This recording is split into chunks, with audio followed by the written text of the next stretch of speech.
Sarah, what in the world did you do to the plants in the garden? The beautiful roses, the hydrangeas that were just blooming so perfectly, the perennials I'd nurtured for years. They're all withered, lifeless. It looks like a disaster zone out here. What happened? Oh, those? Yeah, I just sprayed them with some weed killer. What's the big deal? They were getting out of control anyway. What's the big deal? Sarah, what did you do? All those plants, the ones that were thriving just yesterday, bursting with color and life, they've just shriveled up and died in an instant. How could you do such a thing? I spent every single day out here tending to them, watering them, talking to them. It was my sanctuary, my joy, my efforts, my time, my passion, all of it completely wiped out in a single thoughtless act. But Eleanor, you know, when there are plants, bugs come too, don't they? And honestly, I really hate bugs. Like, truly despise them. They creep me out. They get into the house, they crawl on everything. It's just gross. So, I had no choice but to spray them with weed killer. It was the only way to get rid of the bug problem. My comfort, my peace of mind, it was at stake. No choice? Sarah, why do you always do things like this without even asking me? This garden, the patch of land right here, I've been taking care of it for literally decades. Since before you were even a thought, I was out here cultivating, planning, dreaming. This soil, these flowers, they hold so many memories for me. Every single bloom, every harvest, every new growth was a testament to years of dedicated effort. Don't you know I spend every single day tending to my flowers, especially in the spring and summer? I thought you understood how much this meant to me. It's not just a patch of dirt. It's a living legacy. I know, but so what? That's your problem, not mine. The reality is, this garden, this entire property for that matter, is ours now. It belongs to Thomas and me. So, whether we decide to spray it with weed killer, pave it over, or turn it into a miniature golf course, it's entirely our decision. It's our right as the owners. Can you please stop acting like you own the place all the time?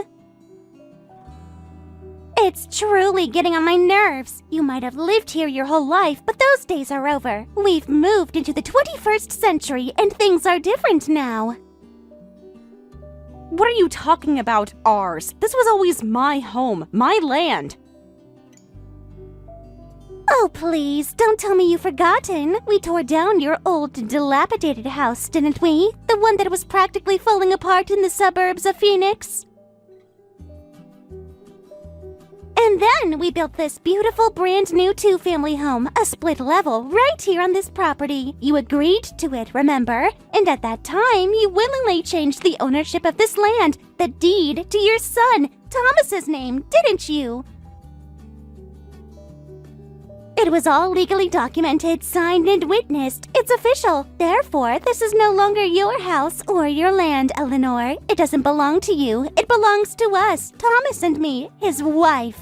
It's our property, our investment, our future. You're just living here, a guest in our home. That's true, yes. But to suddenly use weed killer to destroy something I cared for so deeply without a single word of warning, that's just too much. It's beyond inconsiderate. You could have at least consulted me a little, couldn't you? A simple conversation, a heads up, anything. We share this space. I thought we had an understanding, a mutual respect. Not at all. There was no need for consultation. It's absolutely not okay. It's your fault for growing plants on land that isn't yours to begin with. You're the one who overstepped. You knew the boundaries, or you should have. You were presumptuous to assume you could continue doing whatever you wanted. And frankly, your gardening habits were attracting all sorts of creepy critters like aphids, spider mites, and slugs, which I've already explained is unacceptable. So, consider this your official notice. Also, I'll be sending you a bill for the weed killer later. It wasn't cheap, you know. In the future, please don't plant any more plants in our garden. Consider it off limits. Permanently. This isn't a negotiation.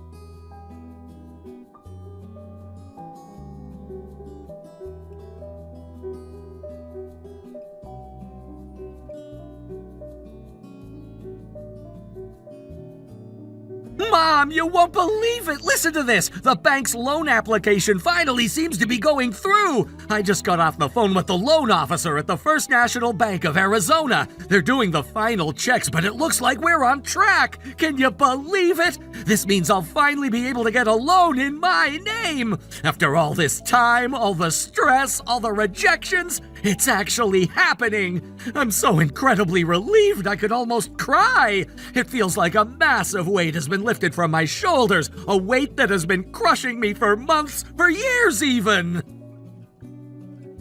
Oh, Thomas, my dear boy, that's wonderful news! Truly fantastic! I knew you could do it. I never doubted you for a second. And Thomas, please don't ever apologize for anything. You've been through so much. I know it must have been incredibly tough on you carrying this burden. Mom, I really have to apologize. I've caused you so much trouble, so much stress. I mean, honestly, it's because of my inadequacy, my failure to secure a loan on my own, that you had to take on the original loan for this two-family home in the first place. You've been covering the monthly repayments, that huge $2,000 every single month, all this time. You've been shouldering my financial responsibility, and I feel terrible about it. It's not fair to you, especially with your fixed income. I know it's been a strain, and I'm just so sorry. Don't you dare say you're inadequate, Thomas. Never. And the loan application failing initially wasn't your fault, was it? We both know exactly whose fault that was. If Sarah had simply stuck to our original plan, if she had continued working as planned, with both of you contributing to the household income, getting a loan would have been a breeze. It was all meticulously calculated, a guaranteed approval with your combined salaries. We had everything mapped out, every contingency accounted for.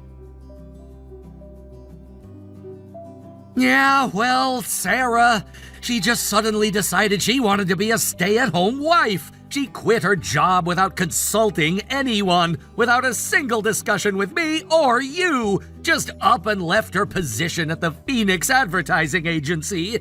And on top of that, she went ahead and added all those insanely expensive options to the house without telling us. The gourmet kitchen with the imported marble, the custom-designed master bathroom with the soaking tub, the high-end smart home system, the landscaping package, the list goes on. She just kept adding things, driving the cost up, completely exceeding the budget we had meticulously set. Because of that, no bank, not a single one in Arizona, would approve the loan application. We were rejected by every major lender in Phoenix, Scottsdale, even Flagstaff. Our credit was stretched, our income suddenly halved. It was a nightmare. I remember. It was a very difficult time. You were so distraught. I had to beg and grovel, Mom. I had to go on my knees, practically prostrate myself to get you to agree to take on the loan in your name. I swore I'd pay you back. I swore I'd find a way. You were my only hope. I couldn't bear the thought of Sarah's disappointment, of our dream home crumbling before it was even built. So, it was just a temporary solution, right? Until I could get a loan approved somewhere else, somewhere that would look past the initial hurdles. Yes, that's right. Just a temporary measure. But you actually found a bank willing to work with you. You did it!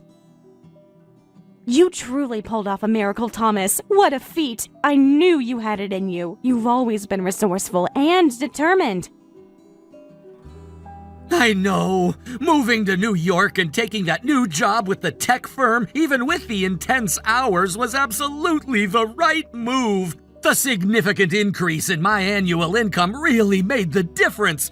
It's still super tight and the numbers are razor thin, but it looks like the loan application is finally going to pass. It's on the verge of approval, Mom. They just need to finalize the paperwork.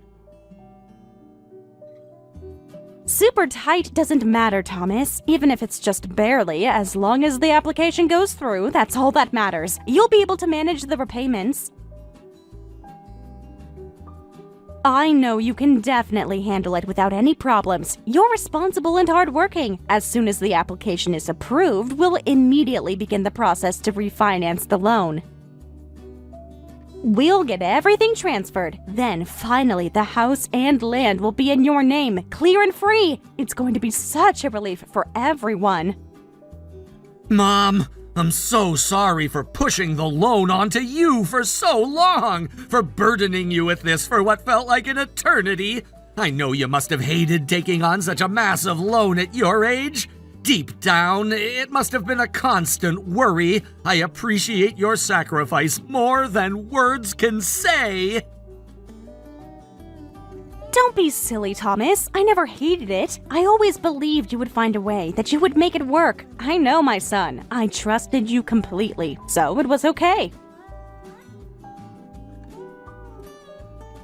More importantly, you worked so incredibly hard in such a short amount of time, pushing through all those obstacles, finding a new job, proving your worth.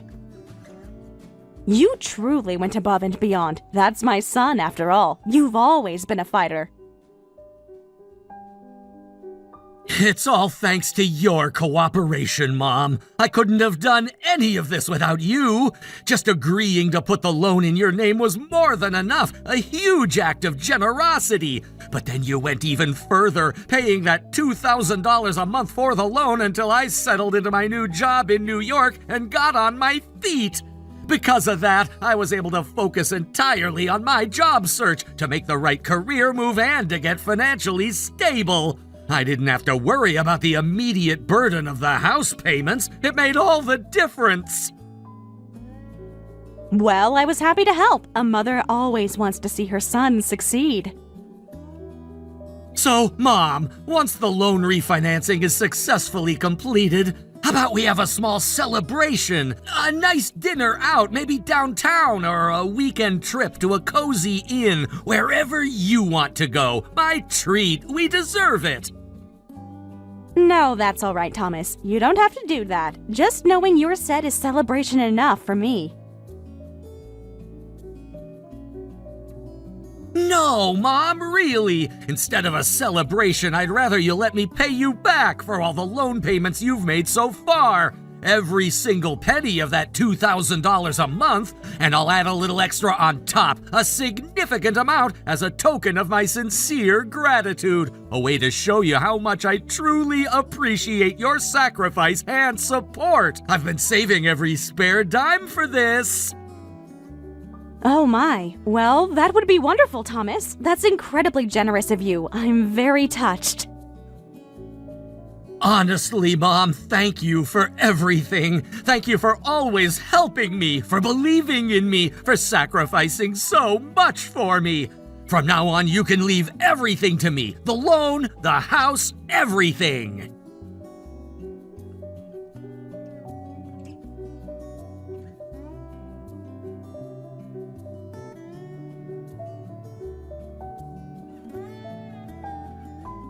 Get your things, Eleanor. Pack up your bags right now and get out. They've already put your luggage, what little there was, outside the front door. So take it and disappear from this house permanently. And don't you dare come back. Go on, hurry up. Excuse me? My dear, what on earth are you talking about? Did I leave something embarrassing lying around? I was so sure I cleaned the entire house top to bottom before I left this morning. I even wiped down the kitchen counters and tidied up the den. I thought I was being so careful. It's not about that. It's not about anything you left out. Your very presence, living here with us, is the embarrassment. Having you around is a constant source of shame for me. I was so looking forward to a fun, relaxing day with my friends today, a chance to unwind and share some laughs. But because of you, because of your very existence under this roof, the whole day was ruined. Everything is completely trashed. It's all your fault. I'm truly sorry, Sarah, but I don't understand what you're talking about. The situation is completely unclear. Did one of your friends say something cruel to you? Did something happen that upset you so badly?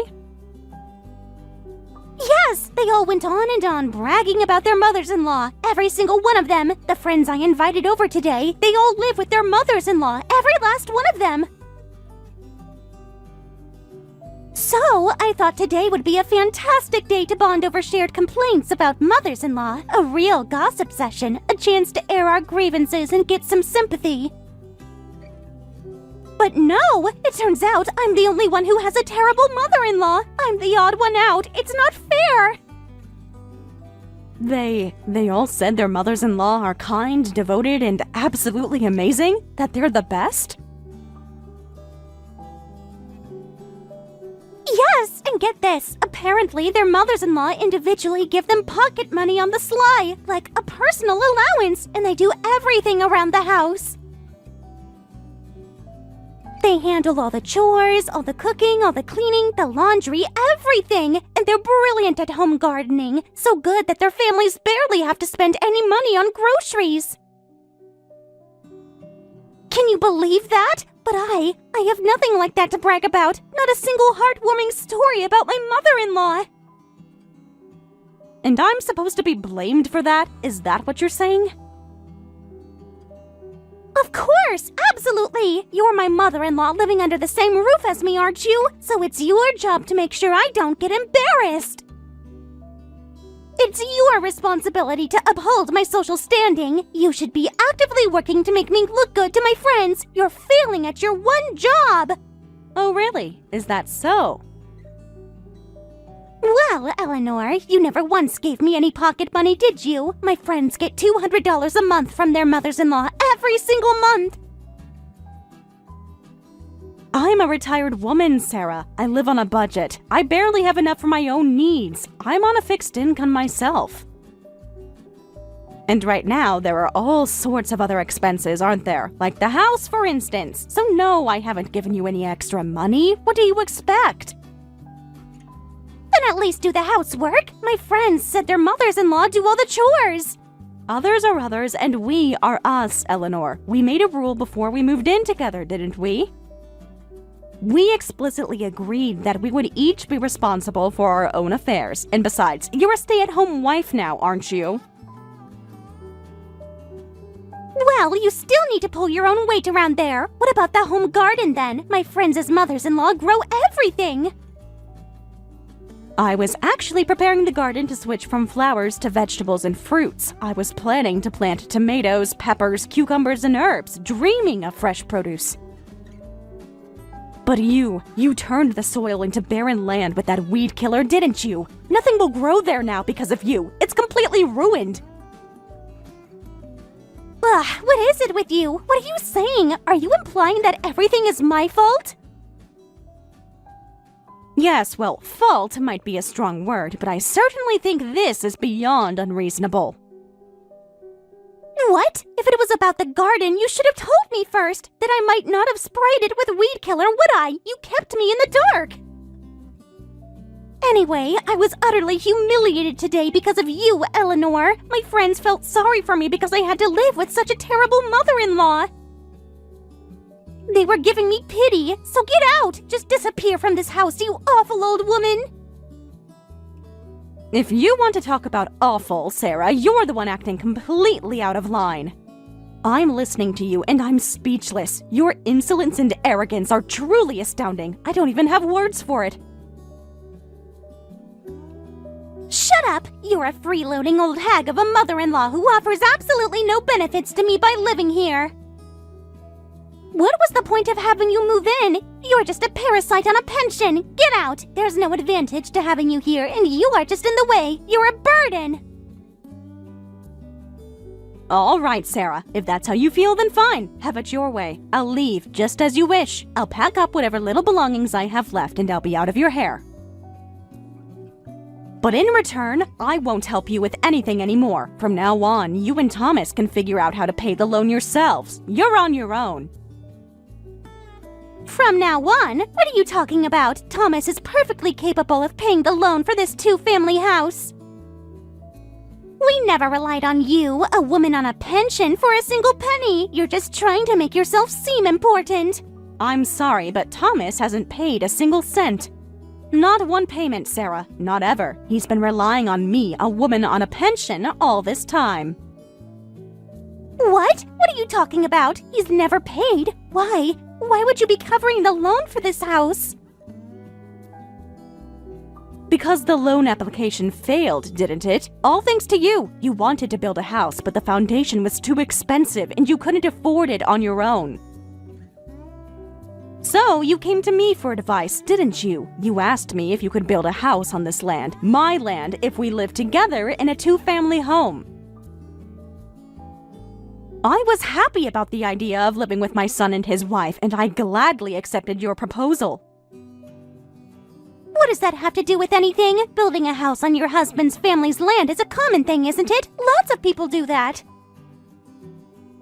Yes, up until that point, it was a perfectly normal story, and everything was going smoothly. But that's when your selfish demands began, Sarah. If both you and my son were working full-time, there would have been no problem with the loan.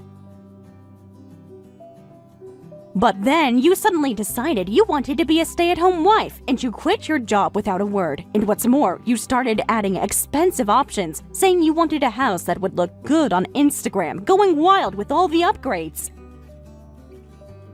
Because of that, every single bank, from the smallest credit union to the largest national bank, rejected the loan. So that's what happened. Yes, that's what happened. The whole idea of the two-family house almost fell through, but then Thomas came to me begging, literally on his knees. He said you were so excited about the house and he still wanted to build it. He swore he wouldn't cause me any trouble and asked if I would take out the loan in my name instead. That's why I decided to help him. Since I took out the loan, this house and land are still legally mine. And until Thomas settled into his new job and got on his feet, I was covering the $2,000 monthly loan payments. Then this two-family house, it's not mine? The loan was taken out by Eleanor. The house and land aren't ours? That's right, they're not. And yet, you've been strutting around here acting like you own the place, completely oblivious. We were being considerate by not telling you everything, but even so, your selfish and arrogant behavior has been absolutely outrageous, wouldn't you agree? Your actions were completely unacceptable. But don't worry about the future. Thomas finally found a bank that will give him a loan. Once the refinancing process is complete, the house will be officially yours, fair and square. You'll be the rightful owners. Really? Oh, well, why didn't you just say so? Then there's no problem at all, is there? I got all stressed out for nothing. Well, that's assuming the refinancing goes through smoothly, of course. Ha! In that case, I'll take my bags and go right now.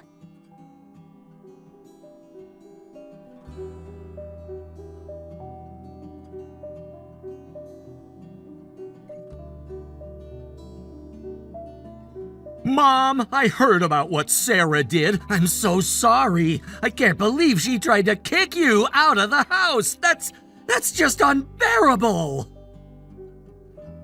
It's all right, Thomas. Don't worry about me. More importantly, you need to finalize that refinancing for Sarah quickly. From now on, you won't have my help with the loan. About that, Mom. Actually, the loan application fell through again. What? What do you mean? But you said just the other day that the application was finally going to be approved. You got that new job, your income went up, there shouldn't have been any problems with the review. No, Mom, my application was perfectly fine. I had all my ducks in a row. But then they discovered I had debt. Debt? What debt? Well, it wasn't debt that I created. It turns out Sarah was racking up debt on a family credit card that was in my name. I had given her one of my cards for household expenses, trusting her with the finances. I'd given her complete control over the household budget, so I had no idea. She was going absolutely wild with cash advances and credit card spending. It was unbelievable. Oh dear, if it's enough to prevent a loan approval, it must be quite a lot, wouldn't you say? I checked all the statements, every single transaction. It was all spent on her personal shopping. High-end spas, designer clothes, luxury handbags. The spending was especially excessive in the last week. I always suspected she had a bit of a spending problem, but I never imagined it was this bad. This confirms it. You mean you knew about this, Thomas? You knew, Mom?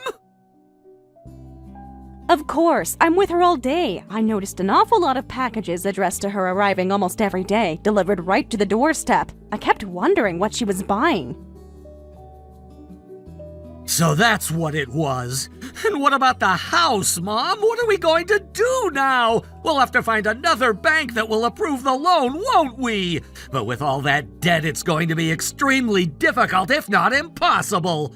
Perhaps we should just sell the house, don't you think? We have no right to say anything, Mom. None at all. I'll pack our bags immediately and we'll leave. You can sell the house. Of course, I'll pay back all the loan payments you've made so far, every cent. And if the sale of the house results in a loss, I'll cover that too. I promise I won't let you lose any money on this, Mom. Not a single dollar.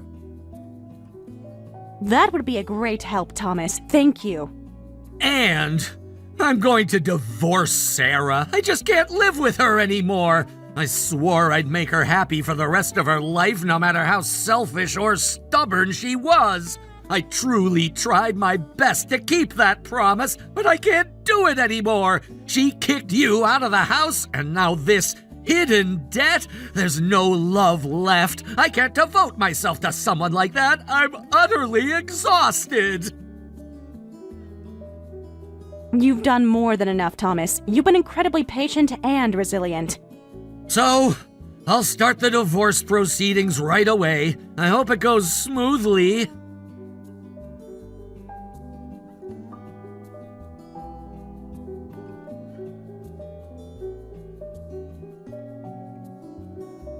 What am I going to do, Eleanor? Thomas just served me with divorce papers. He just handed them to me without a word. He said he's reached his limit with me. What am I going to do? Oh, already? He's already brought the divorce papers from the courthouse in Phoenix? He moves quickly, doesn't he? And besides, are you really surprised? Wait, and is it true? Is he really going to sell this house? This beautiful brand new two-family home we just built? It's brand new. We just moved in. You have no right to complain about that, Sarah. It's my house, my land. I can do whatever I want with it, can't I? Just like you, Sarah, when you sprayed the weed killer, completely oblivious to everything. It would have been better if Thomas's loan application had gone through, wouldn't it? But you created all that pointless debt. Pointless? They weren't pointless. They were all necessary purchases. Of course they were. We built a brand new house, didn't we?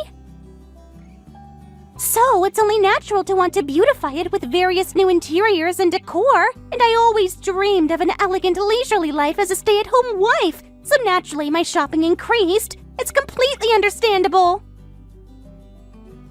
Understandable? I don't think it's an amount you can justify, Sarah. You maxed out all your cash advance loans, didn't you?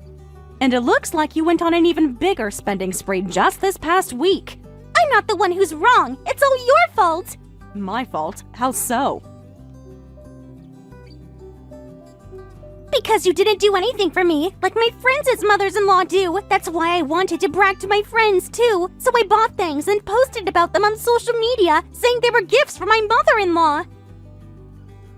Don't you understand? It was a lie, wasn't it? I had to make it up. My friends were all bragging, and it was so painful for me.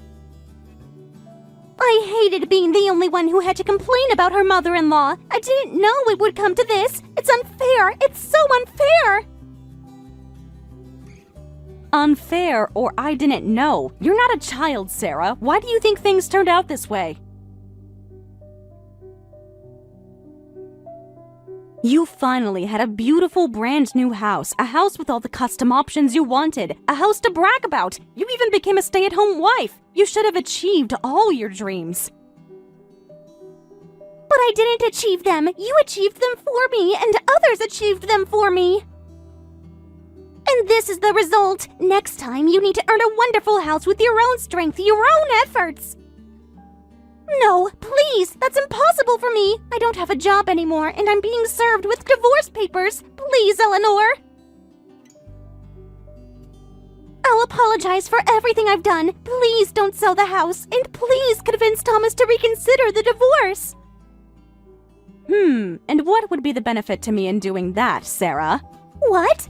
If there's no benefit to me, then it's only natural for me not to help you, isn't it? Just like you, Sarah, when you kicked out the mother-in-law who offered no benefits. Well then, Sarah, go on. Next time, make your own dreams come true, with your own strength.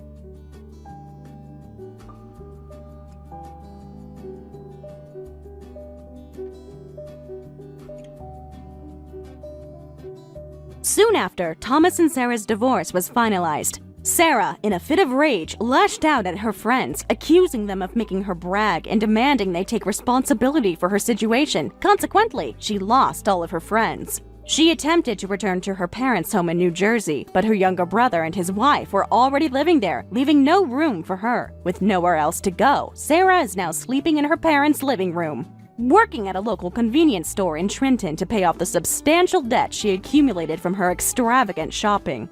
As for me, Eleanor, the two-family home sold for more than I expected. I used the proceeds to fulfill my long-held dream of living in a luxurious penthouse apartment in a high-rise in downtown Phoenix.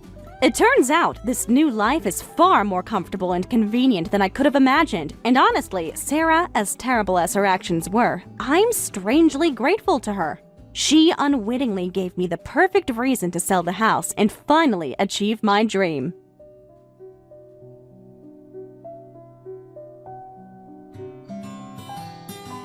Thank you for watching all the way until the end. If you felt good after watching this video, please like the video. If not, please leave a comment and give us your feedback. Also, don't forget to subscribe. Your comments and likes help this channel grow. We hope you enjoy our other stories as well.